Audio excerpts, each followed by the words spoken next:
La Russie est invincible militairement. Celui que vous voyez là, il s'appelle Kassym-Jomart Tokayev. C'est le président de Kazakhstan. Oui. Vous savez pourquoi je le cite? Parce que il vient de cracher ces 4 vérités au chancelier allemand et à tout l'Occident. La Russie est militairement invincible. Ce n'est pas moi qui le dis. Il vient de le réitérer face à Olaf Scholz, les yeux dans les yeux, qui a fait le déplacement et qui est actuellement, je crois bien, en Asie centrale. Vous devez savoir que Kazakhstan fait frontière, partage plus de 7500 km communes avec la Russie.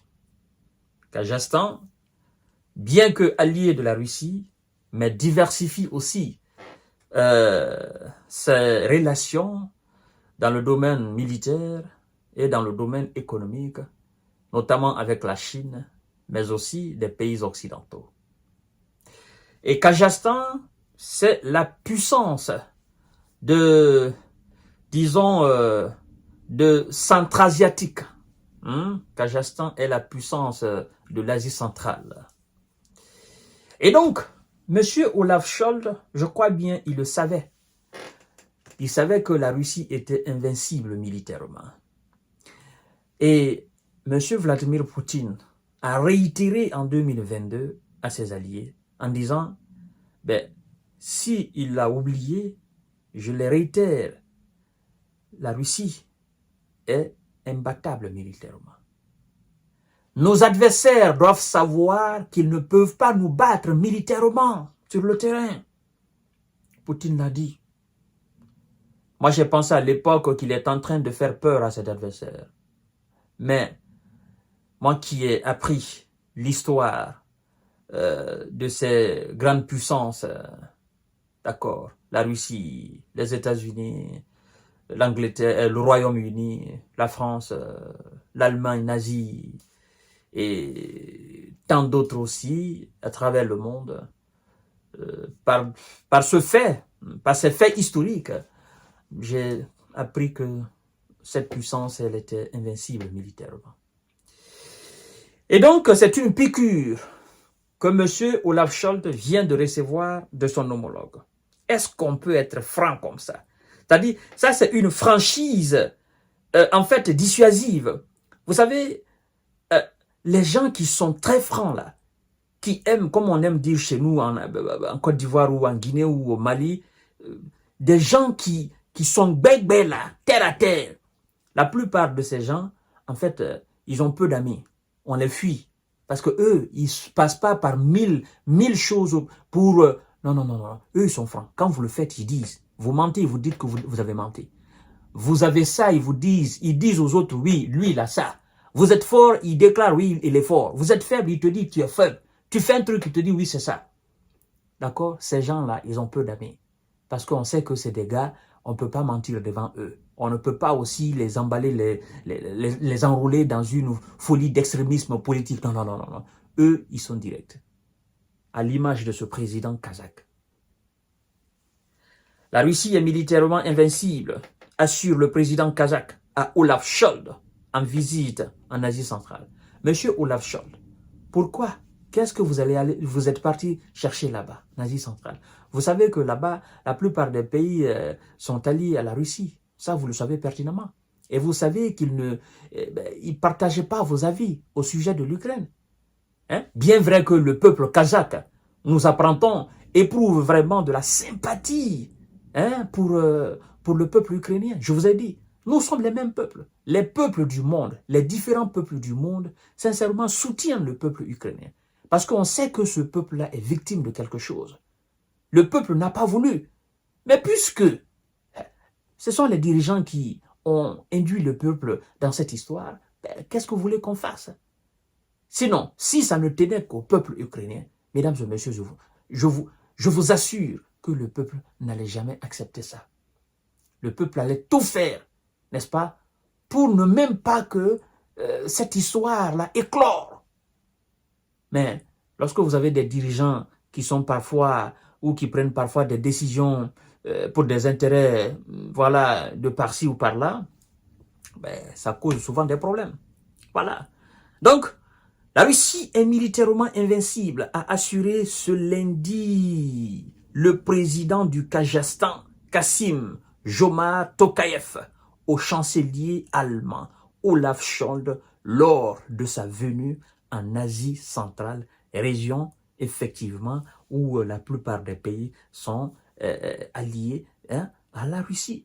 Première puissance centra-asiatique, le Kazakhstan est un allié militaire économique de la Russie avec laquelle il partage plus de 7500 km de frontières communes et M. Tokayev rencontre régulièrement son homologue russe Vladimir Poutine.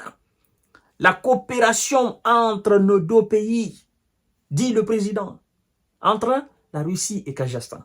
La coopération entre nos deux pays se développe dans le cadre d'un partenariat et d'une alliance stratégique, a poursuivi M. Tokayev, cité effectivement par son cabinet présidentiel, assurant toutefois qu'au Kazakhstan, la population éprouve une véritable sympathie pour le peuple ukrainien.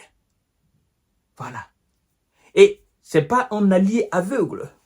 Kazakhstan, par sa manière, a condamné cette situation qui se passe en Ukraine, mesdames et messieurs et mesdemoiselles. Et appelle par moment vraiment à un cessez-le-feu. Vous savez, ce qui se passe en Ukraine, tout le monde sait. Le monde sait que ce n'est pas l'Ukraine.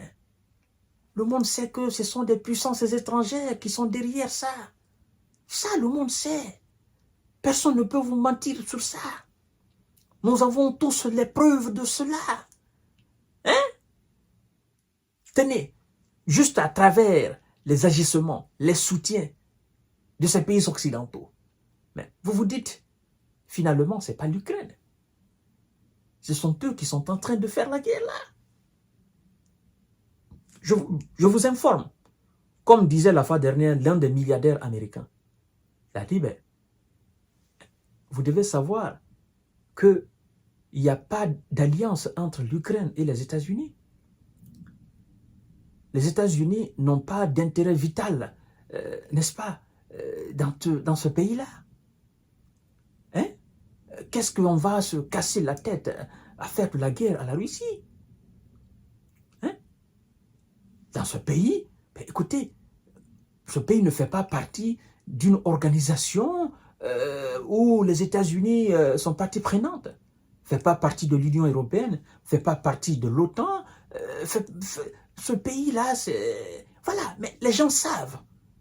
Qu'est-ce que les Américains cherchent ici, là, dans ce pays-là? Les gens savent ce que les Européens cherchent dans ce pays. Les gens savent. C'est purement une question de géostratégie, de géopolitique. C'est aussi simple que ça. Mais, comme ils ne sont pas face à un faible, ben, nous voyons le résultat. Donc, M. Olaf Scholz, aujourd'hui, c'est une piqûre pour vous. C'est pour vous rappeler, pour ne pas que vous oubliez. Et je crois que M. Olaf Scholz ne va jamais oublier cela. Lui qui est petit-fils des Allemands anciens. Je veux dire, voilà, quoi qu'on dise quand même, c'est un Allemand, Olaf Scholz, d'accord. C'est descendant, voilà, de l'Allemagne ancienne puissance nazie. C'est une manière de le rappeler, ce que la Russie a fait en Allemagne. C'est une manière. Les hommes politiques, c'est une manière. Et donc, Olaf Scholz, quand même, a dit qu'il ne va pas envoyer, il ne va pas autoriser ces missiles aux Taurus et que c'est hors question, que cette décision ne va pas changer et que, voilà, même si les autres venaient à autoriser M. Zelensky à utiliser leurs missiles, que lui ne va pas le faire. Nous allons voir la suite. À tout à l'heure pour notre série d'informations de décortiquage. Merci beaucoup.